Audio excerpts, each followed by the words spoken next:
आम्ही वक्फ बिलाला नाही तर भाजपाच्या ढोंगाला विरोध केला, उद्धव ठाकरेंचं स्पष्टीकरण.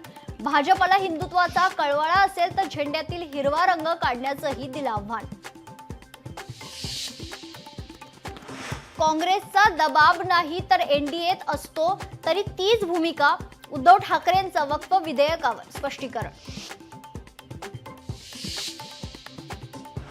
मराठीच्या मुद्द्यावरून महाराष्ट्र नवनिर्माण सेना दुसऱ्या दिवशीही आक्रमक. ठाणे, पुणे, कोल्हापूर, उल्हासनगर आणि सोलापूरमध्ये मनसेची बँकांसह आस्थापनांमध्ये धडक.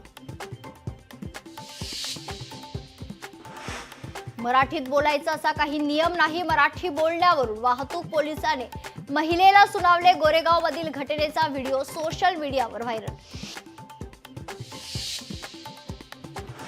कुणाल कामराच्या कार्यक्रमांचे प्रमोशन थांबवा, राहुल कनाल यांचे बुक माय शोच्या सीईओना पत्र. कामरा विरोधात शिवसेनेची आक्रमक भूमिका.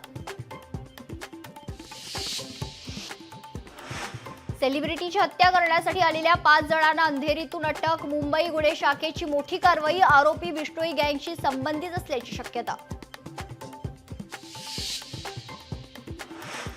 वन विभागाकडून सतीश भोसलेच्या चौकशीची मागणी. वन्य प्राण्यांची शिकार प्रकरणी खोक्याच्या चौकशीसाठी वन विभागाकडून कोर्टात अर्ज.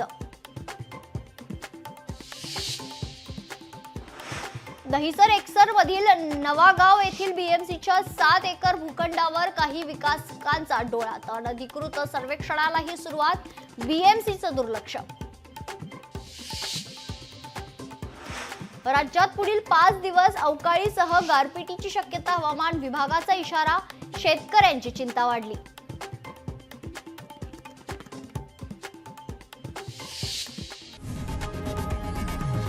लोकशाही मराठी ऐका, पहा, जागरूक रहा.